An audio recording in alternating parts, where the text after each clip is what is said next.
Hello aspirants, my name is Sridip Param and welcome back to the new episode where we revise the entire polity for the upcoming APSC 2025. And our today's topic is the Directive Principle of the State Policy, the DPSP. যেটো Directive Principle of the State Policy, যেটো আমি DPSP বুলি কওঁ short formত, তো সেইটো part 4 of the Constitution আছে আৰু Article 36 পৰা 51 লৈকে ইয়াৰ আৰ্টিকেলবোৰ আছে। এতিয়া যেনেকৈ ফাণ্ডামেণ্টেল ৰাইট টু ভাইলেট হ'লে আমি ক'লৈ যাব পাৰোঁ, কোৰ্টৰ ওচৰলৈ যাব পাৰোঁ। মানে কি ফাণ্ডামেণ্টেল ৰাইটটো এটা জাষ্টিচিয়েবল নেচাৰ হয়, জাষ্টিচিয়েবল হয়। তো ডিপিএছপিটো জাষ্টিচিয়েবল হয় নে নহয়? So' answer is DPSP is not justiciable in nature. এতিয়া ডিপিএছপিয়ে কি বুজায়, মানে ডিপিএছপিৰ ডেফিনেশ্যনটো কি হয়? ডিপিএছপিয়ে ছ'চিয়েল আৰু ইকনমিক জাষ্টিছৰ কথা কয়, যিটোৱে গাইড কৰে আমাৰ ষ্টেটখনক যে কেনেধৰণে আমি ল'বোৰ বনাব লাগে, হয়নে? আমি কেনেধৰণৰ স্কিম ল'ব লাগে। এতিয়া ডিপিএছপিটো কোনখন কনষ্টিটিউশ্যনৰ পৰা উঠোৱা গৈছে? এইখন আইৰিছ কনষ্টিটিউশ্যনৰ পৰা উঠোৱা গৈছে। আৰু আইৰিছে আয়াৰলেণ্ড কনষ্টিটিউশ্যনে ক'ৰ পৰা উঠাইছে? স্পেনিছ কনষ্টিটিউশ্যনৰ পৰা উঠাইছে। আৰু ডিপিএছপিৰ কথা ডক্টৰ B.R. আম্বেদকাৰে কি বুলি কৈছে? নোবেল ফিচাৰ্ছ বুলি কৈছে। আৰু গ্ৰেণ্ড ভেলী অষ্টিনে কি বুলি কৈছে? কনচাইন্স অফ দ্য কনষ্টিটিউশ্যন বুলি কৈছে। আৰু ডিপিএছপিত এমেণ্ডমেণ্ট কিমান বাৰ হৈছে? ডিপিএছপিত টোটেল 4 বাৰ এমেণ্ডমেণ্ট হৈছে। 42nd কনষ্টিটিউশ্যনেল এমেণ্ডমেণ্ট, 44th, 86 আৰু 97। আৰু কোনকেইটা আৰ্টিকেল ইয়াত ইনক্লুড হৈছে আপোনালোকে ইয়াত চাই ল'ব পাৰে। এতিয়া ডিপিএছপিবোৰ আমি 3টা প্ৰকাৰে ভাগ কৰিব পাৰোঁ। এটা হৈছে ছ'চিয়েলিষ্টিক প্ৰিন্সিপল, যিটোৱে কি কৰে? Reduce the gap between rich and poor. দুখীয়া আৰু ধনীৰ মাজত যিটো গেপ আছে, তো সেই গেপটো কোনে ৰিডিউচ কৰে? এই ছ'চিয়েলিষ্টিক প্ৰিন্সিপলে ৰিডিউচ কৰিবলৈ সহায় কৰে। আৰু ছেকেণ্ডটো হৈছে গান্ধীয়ান প্ৰিন্সিপল, য'ত আমি কিহৰ কথা পাতোঁ? আমি ছেল্ফ ৰিলায়েন্সৰ কথা পাতোঁ। আমি নিজে কেনেদৰে ছেল্ফ ৰিলায়েন্স হ'ব পাৰোঁ, আৰু আমি মৰেল ডেভেলপমেণ্টৰ কথা পাতোঁ। আৰু থাৰ্ড হৈছে ৱেষ্টাৰ্ণ লিবাৰেল। আমি ৱেষ্টাৰ্ণ লিবাৰেল প্ৰিন্সিপালত আমি কি কথা পাতোঁ? আমি আমাৰ ডেম'ক্ৰেচিৰ কথা পাতোঁ। আমি ডেম'ক্ৰেচিটো কেনেকৈ জীয়াই ৰাখিব পাৰোঁ আৰু মডাৰ্ণ গভাৰ্নেন্সৰ কথা পাতোঁ। এতিয়া ছ'চিয়েলিষ্টিক প্ৰিন্সিপালত কোনকেইটা ডিপিএছপি আছে আমি ভালদৰে এবাৰ চাই যাওঁ। এতিয়া ছ'চিয়েলিষ্টিক প্ৰিন্সিপালৰ প্ৰথম ডিপিএছপিটো হৈছে আৰ্টিকেল 38, য'ত আমি কিহৰ কথা পাতিছোঁ? ৱেলফেয়াৰ অফ দ্য ষ্টেটৰ কথা পাতিছোঁ, য'ত কি কৰে? Minimise inequality. এতিয়া ইনইকুৱেলিটি মিনিমাইজ কৰিবলৈ গভৰ্ণমেণ্টে কি স্কিম লৈছে? প্ৰধানমন্ত্ৰী আৱাস যোজনা, যিটো কি কৰে? ফ্ৰী হাউচ দিয়ে, হয়নে? ফ্ৰী হাউচ দিয়ে। আৰু PDS স্কিম, PDS মানে কি? Public distribution scheme. যেনেকৈ আমাৰ ইয়াত কি দিয়ে? ৰাচন কাৰ্ডৰ থ্ৰুৱেদি কি দিয়ে? ফ্ৰী ৰাইচ দিয়ে, নাজানো, ফ্ৰী ৰাইচ দিয়ে। এতিয়া আৰ্টিকেল 39ত কি বুলি কৈছে? আৰ্টিকেল 39ত এটা 6টা ছাবছেকশ্যন আছে। প্ৰথমটো হৈছে এডিকুৱেট মিনছ অফ লাইভলিহুড দিব লাগিব আমাক চৰকাৰে। Ownership and control of material resources and to distribution. কি কৈছে?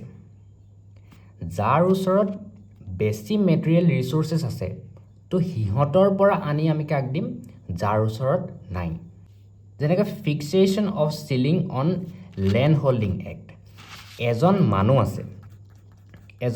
আছে, তেওঁ যিমান পাৰে সিমান মাটি ক্ৰয় কৰিব নোৱাৰে। তাৰ এটা কি আছে? লিমিট এটা আছে। গভৰ্ণমেণ্টে লিমিট লগাই দিয়ে। আৰু যিখিনি তাৰ অধিক হৈ আছে, তো সেইখিনি কাৰ মাজত ভগাই দিয়ে? পুৱৰৰ মাজত ভগাই দিয়ে। চিটো হৈছে avoid concentration of wealth. Ditto হৈছে equal pay' for equal work. যদি এজন মানুহ আৰু এজন মানুহ বি দুইজনে সেম কাম কৰি আছে কিন্তু এজনক কম আৰু এজনক বেছি স্যালাৰি দিলে নহব আৰু তাৰ কাৰণে কি এক্ট আছে ইকুৱেল ৰেমুনাৰেশ্যন এক্ট 1976 আছে ই হৈছে হেল্থ এণ্ড ষ্ট্ৰেংথ আমি মেইনটেইন কৰিব লাগিব child and youth shall not be exploited আমি এক্সপ্লইট কৰিব নোৱাৰিম তাৰ কাৰণে কি আছে ইণ্টিগ্ৰেটেড চাইল্ড ডেভেলপমেণ্ট স্কিম আছে আৰ্টিকল 39 এত কি কৈছে যে লিগেল ছাপৰ্টৰ কথা কৈছে এতিয়া ইয়াত বহুত এটা ইম্পৰ্টেণ্ট কথা কয় ইকনমিক কণ্ডিশ্যনৰ কাৰণে মানুহ এজনে কি কৰিব নোৱাৰে জাষ্টিছৰ পৰা দূৰত থাকিব নোৱাৰে এতিয়া মানুহ এজন ইকনমিকেলি উইকৰ কাৰণে কেছ এটা খেলাৰ পৰা তেওঁ বঞ্চিত থাকিব নোৱাৰে তাৰ কাৰণে কি আছে ডিষ্ট্ৰিক্ট লিগেল সাৰ্ভিস অথৰিটি আৰু নেশনেল লিগেল সাৰ্ভিস অথৰিটি তো ইয়াত কি কৰে ফ্ৰী জুডিশিয়েল সাৰ্ভিস দিয়ে ফ্ৰী জুডিশিয়েল সাৰ্ভিস দিয়ে আৰু এই জুডিশিয়েল সাৰ্ভিসটো পাবৰ কাৰণে কিছুমান ক্ৰাইটেৰিয়া আছে হল আৰ্টিকল 41 ত কি কৈছে আমাৰ ওয়াৰ্ক কৰিবলৈ এটা এনভায়ৰনমেন্ট দিব লাগিব এডুকেশ্যন কৰিব দিব লাগিব আৰু পাব্লিক এসিস্টেন্টৰ কাৰণে আমাক সুবিধা দিব লাগিব আৰ্টিকল 42 ত কি কৈছে এটা হিউম্যান কণ্ডিশ্যন দিব লাগিব আৰু মেটাৰনিটি ৰিলিফ দিব লাগিব এতিয়া মেটাৰনিটি ৰিলিফ কিমান সপ্তাহৰ কাৰণে পায় 26 উইকৰ কাৰণে পায় আৰু তাৰ কাৰণে কি আছে মেটাৰনিটি বেনিফিট এক্ট 2017 আৰু যিটো এই 26 উইক তেওঁ বন্ধ পাব সেই বন্ধ সময়ত তেওঁ স্যালাৰিটো কি কৰিব নোৱাৰিব কৰ্তন কৰিব নোৱাৰিব এতিয়া আৰ্টিকল 43 ত কি আছে living wage and decent standard of living আমি মানুহ এজনে এটা কোম্পানীত কাম কৰিছে তেওঁক বোলে আমি এক মাহত অকল 500 টকা দিছোঁ হ'ব জানো তেওঁ ঘৰখন চলিব জানো 500 টকা তো নচলে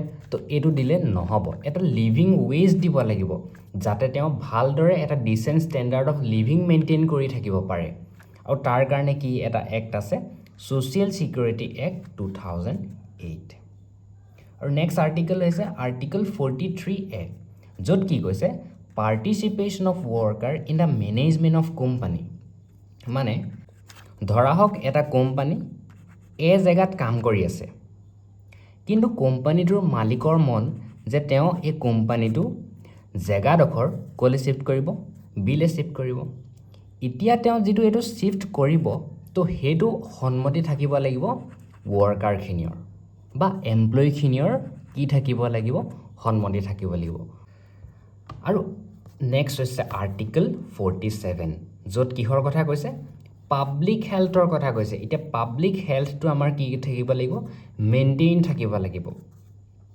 এতিয়া মানুহ এজনৰ পইচা নাই বুলি তেওঁ নুখুৱাকে থাকিলে নহব আৰু তাৰ কাৰণে কি স্কিম বা এক্ট আছে one nation one ration card আছে যাৰ জৰিয়তে কি দিয়ে ফ্ৰী ৰাচন দিয়ে আৰু পোষণ অভিযান যিটো মিড ডে মিল দিয়ে স্কুলত তো সেইবোৰ কাৰ আণ্ডাৰত আহে পোষণ অভিযানৰ আণ্ডাৰত আহে নেক্সট আমি যাওঁ এতিয়া গান্ধীয়ান প্ৰিন্সিপালত এতিয়া আৰ্টিকল 40 ত কি বুলি কৈছে গান্ধীয়ান প্ৰিন্সিপালত যে এটা পঞ্চায়ত থাকিব লাগিব যিটো কি কৰাত সহায় কৰিব ডেমক্ৰেটিক ডিচেন্ট্ৰেলাইজেশ্যন কৰাত সহায় কৰিব আৰু তাৰ কাৰণে কি অনা গৈছে 73rd কনষ্টিটিউচনেল এমেণ্ডমেণ্ট এক্ট 1992 ৰ জৰিয়তে পঞ্চায়তী ৰাজ সিস্টেম অনা গৈছে কি অনা গৈছে পঞ্চায়তী ৰাজ সিস্টেম অনা গৈছে আমাৰ ইণ্ডিয়াত আৰু আৰ্টিকল 43 ত কি কৈছে যে আমি কোটেজ ইণ্ডাষ্ট্ৰীবোৰ প্ৰমোট কৰিব লাগিব যিবোৰ সৰু ইণ্ডাষ্ট্ৰী আছে তো তাহাঁতক কি কৰিব লাগিব আমি প্ৰমোট কৰিব লাগিব 43 বিট কি কৈছে কৰ্পোৰেটিভ সোসাইটিও আমি ইমপ্ৰুভ কৰিব লাগিব এতিয়া যেনেকৈ আমুলটো এটা কি হয় কৰ্পোৰেটিভ সোসাইটি হয় আমি এটোকো কি কৰিব লাগিব প্ৰমোট কৰিব লাগিব আৰ্টিকল 46 তাত কি কৈছে education and economic interest car education আৰু ইকনমিক ইণ্টাৰেষ্টৰ কথা কৈছে উইকাৰ ছেকশ্যন অফ দ্য ছ'চাইটিৰ আৰু তাৰ কাৰণে কি এক্ট অনা গৈছে কি আনিলে কি বডি আহিছে national commission for scheduled caste national commission for scheduled tribe আৰু ইয়াত আৰ্টিকল কি আছে আৰ্টিকল হয় 338 এণ্ড 338A এইকেইটা কনষ্টিটিউচনেল বডি হয় 47ত কি উল্লেখ কৰিছে prohibit consumption of intoxicant আৰু এটোৰ কাৰণে কি কৰিছে high tax on alcohol high tax on কি কৰিছে এলকহল 48ত কি কৰিছে prohibit slaughter of cows and other cattle আৰু তাৰ কাৰণে কি এক্ট আনিছে বা কি মিছন আনিছে ৰাষ্ট্ৰীয় গোকুল মিছন আনিছে এতিয়া আমি যাওঁ ওয়েস্টাৰ্ণ লিবাৰেল প্ৰিন্সিপাললৈ তাত কি কৈছে আৰ্টিকল 44ত ইউচিচি আনিবলৈ গৈছে ইউচিচি মানে কি ইউনিফৰ্ম চিভিল কোড যিটো অকল চিভিল মেটাৰবোৰতহে ডিল কৰিব আৰু তাৰ কাৰণে কি আনিছে হিন্দু কোড বিল 1956 স্পেচিয়েল মেৰেজ এক্ট 1956 তো এইবিলাক অনা গৈছে কোনটো আণ্ডাৰত আৰ্টিকল 44 য'ত লিখা আছে ইউনিফৰ্ম চিভিল কোড আৰ্টিকল 45ত কি লিখা আছে ফ্ৰী এণ্ড কম্পালছৰি এডুকেশ্যন আমি দিব লাগিব 6ৰ পৰা 14 ইয়াৰ্ছৰ ভিতৰত আৰু তাৰ কাৰণে কোনটো আৰ্টিকল অনা গৈছে ফাণ্ডামেণ্টেল ৰাইটত আৰ্টিকল 21A আৰ্টিকল 48ত কি কৈছে agriculture and animal husbandry on modern and scientific line আৰু তাৰ কাৰণে কি হৈছিলে গ্ৰীণ ৰিভলিউশ্যনো হৈছিলে হয়নে গ্ৰীণ ৰিভলিউশ্যনো হৈছে আৰু আমি কি কৰিব পাৰোঁ ছইল হেল্থ কাৰ্ড আমি বনাব পাৰোঁ আমাৰ নিজৰ খেতি কৰা মাটিডোখৰ গৈ মেলি আমি কি কৰিব পাৰোঁ চেক কৰাব পাৰোঁ যে এই মাটিডোখৰ কোনটো খেতিৰ বাবে উপযোগী হয় তো তাৰ কাৰণে কি দিব এটা ছইল হেল্থ কাৰ্ড দিব আৰু আৰ্টিকল 48 কি দিয়া আছে যে আমি এনভাইৰনমেণ্টটো আমি প্ৰটেক্ট কৰিব লাগিব আৰু তাৰ কাৰণে কি আছে ৱাইল্ড লাইফ প্ৰটেকশ্যন এক্ট 1972 যাৰ জৰিয়তে আমাক ৱাইল্ড লাইফখন প্ৰটেক্ট কৰি আছে আৰ্টিকল 49ত কি কৈছে মনুমেণ্ট অবজেক্ট অফ আৰ্টিষ্টিক আৰু হিষ্টৰিক ইণ্টাৰেষ্টবোৰ আমি কি কৰিব লাগিব প্ৰটেক্ট কৰিব লাগিব যেনেকৈ এতিয়া কি কৰিছে ৰংঘৰৰ বিউটিফিকেশ্যনৰ কাম কৰি আছে হয়নে ৰংঘৰৰ বিউটিফিকেশ্যনৰ কাম কৰি আছে ASI ষ্ট্ৰং কৰিছে মানে আৰ্কিঅলজিকেল ছাৰ্ভে অফ ইণ্ডিয়া অৰ্গেনাইজেশ্যনটো ষ্ট্ৰং কৰিছে আৰ্টিকল 50ত কি কৈছে যে ছেপাৰেট জুডিচিয়াৰী ফ্ৰম এক্সিকিউটিভৰ ইণ্টাৰেষ্টৰ পৰা আমি জুডিচিয়াৰীটো কি কৰিব লাগিব ছেপাৰেট কৰিব লাগিব যিহেতু তেওঁ এটা বেলেগ অৰ্গেন হয় আমাৰ ডেমক্ৰেচিৰ